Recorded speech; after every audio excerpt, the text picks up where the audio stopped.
Hello guys, bersama saya lagi dalam Alright Noper Channel. Gempak dan panas sahabat-sahabat semua. Seperti yang saya pernah katakan bahwa pemimpin daripada PAS ini kebijaksanaan dan kepintaran mereka dalam memainkan isu demi untuk kepentingan politik, demi untuk menghasut, memainkan sentimen dan sebagainya.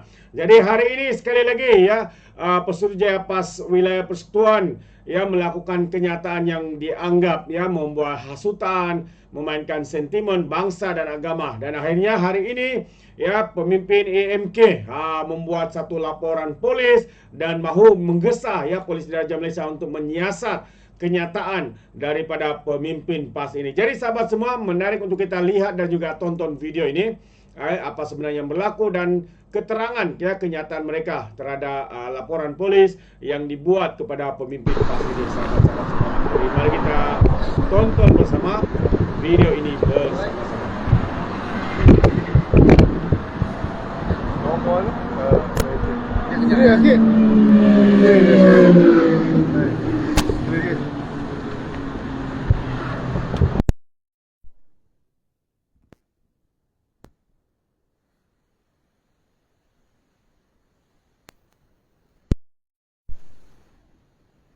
Cakap.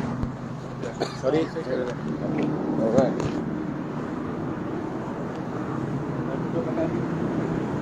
Alright. Okay. Assalamualaikum warahmatullahi wabarakatuh. Salam sejahtera kepada para media. Minta maaf atas kelewatan tadi. Sebentar tadi kami baru saja buat laporan polis. Saya Asfar, Ketua Angkatan Muda Keadilan Wilayah Persekutuan bersama dengan saudara Andre Lai, perangkap Ketua Cabang Wangsa Maju dan juga naib pengerusi keadilan di Wilayah Persekutuan, dan juga di belakang saya daripada Cabang Wangsa Maju dan juga Wilayah Persekutuan. So pada hari ini kami membuat laporan polis terhadap Pesuruhjaya PAS Pusat, Pesuruhjaya PAS Wilayah Persekutuan, Ustaz Azhar Yahya, yang di mana beliau telah mengeluarkan kenyataan di sosial media, di X dan juga di platform-platform lain, tapi yang saya baca di X lah, di mana mengeluarkan kenyataan yang bersifat berkauman, yang boleh membuat ketegangan kaum antara Melayu dan Cina, di mana kita faham bahawa mungkin ada yang setuju dan tak setuju tentang isu kerajaan PBT. Tetapi apabila kita memainkan isu perkauman, terutama sekali menyebut fakta yang salah. Kalau kita lihat, beliau menyebut di Lembah Pantai dan juga Bandar Tun Razak merupakan kawasan majoriti bukan Melayu. Itu fakta yang ke laut lah, bagi saya ke laut, dan fakta yang salah, kerana di Lembah Pantai kita mempunyai 59% pengundi Melayu dan juga 17% pengundi Cina dan 11% pengundi India. Kalau kita tengok dari sudut matematik, bagaimana 57% menjadi minoriti dan bagaimana 17% menjadi majoriti, itu satu yang tidak betul. Dan juga di Bandar Tun Razak juga perkara yang sama, di mana mempunyai pengundi Melayu sebanyak 62%, pengundi Cina dan sebagainya, dan yang lain-lain adalah sebanyak 30%. Jadi saya nak tanya kepada Pesuruhjaya PAS Wilayah Persekutuan, macam mana matematik dia gagal di situ, kerana 60% lebih majoriti daripada 30%.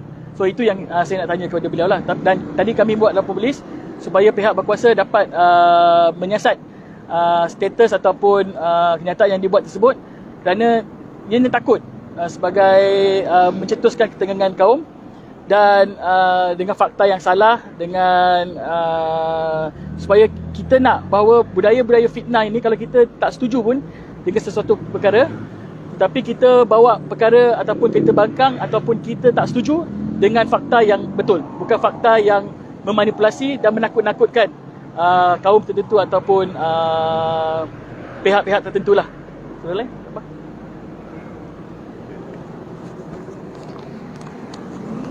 Okay, selamat petang, selamat tengah hari semua. Nama saya Lai, Ketua Cabang Wangsa Maju, merangkap juga naib pengurusi keadilan wilayah. Saya turut membaca kenyataan, actually itu adalah satu video interview lah, wawancara dengan satu portal lah, okay? Dan di mana saya mendapati di video ini Pesuruhjaya PAS Wilayah Persekutuan telah, walaupun beliau cuba mengaitkan dengan isu kenapa tidak patut ada PBT, tetapi cara beliau mengikutkan isu ini adalah saya rasa berbau perkawaman lah. Sebab beliau memetik perkataan seperti kawasan akan dimenangi oleh TAP, kawasan akan dimenangi oleh oleh kaum bukan Melayu. Saya rasa PBT ini adalah satu proses demokrasi untuk menuntut pemilihan ataupun pilihan raya. PBT ini adalah satu tuntutan demokrasi. Bukan yang kita hentak buat sekarang ataupun tidak, mengikut kalau mengikut kata-kata daripada beberapa ahli politik sebelum ini, kita telah mencapai satu cara penyelesaian. Kita telah mendapatkan satu cara alternatif, okey, untuk menjalankan sesuatu yang lebih kurang sama dengan tuntutan pilihan raya PBT ini. Tetapi untuk memenangi argumen ini tidak patut menggunakan perkataan etnik, latar belakang ataupun agama lah. Sebab selama ini kita warga Malaysia dan berdiri di sini pun saya rasa kita mempunyai satu komposisi yang unik, muhibah. Kita tidak melihat kita sebagai Melayu, Cina ataupun India ataupun bangsa, tetapi kita melihat kita sebagai rakyat Malaysia lah.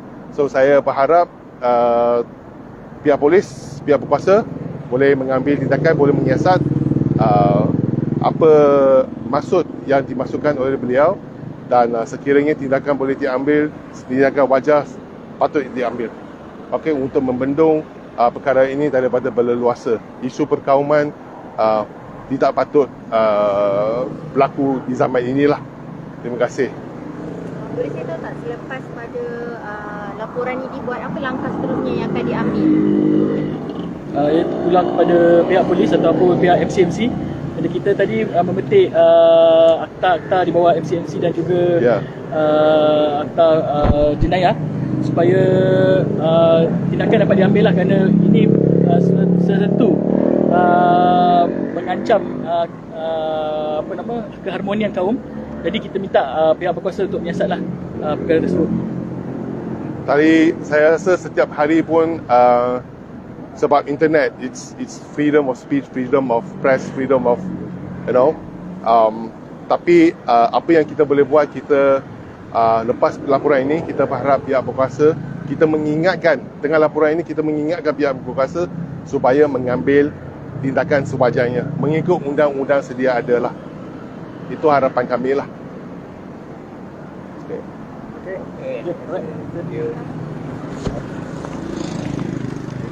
Boleh snap tak?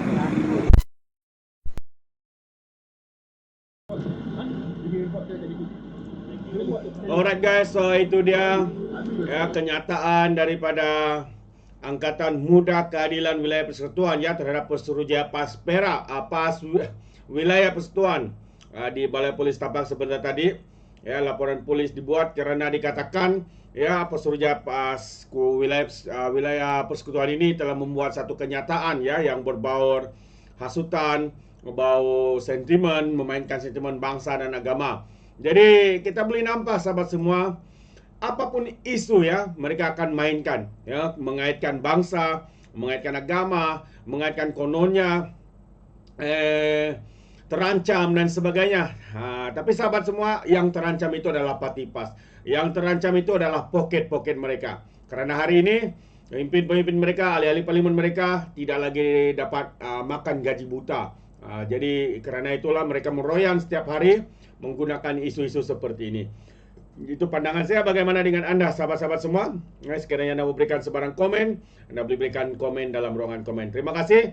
Izinkan saya untuk mengundurkan diri, dan seperti biasa peribahasa mengatakan, apapun kangkap, 2 ton keinginan. Dalam bahasa Melayunya, tepuk dadah, tanya selera. Sekian daripada Orang Dapat Channel. Saya kita berjumpa lagi. Bye-bye.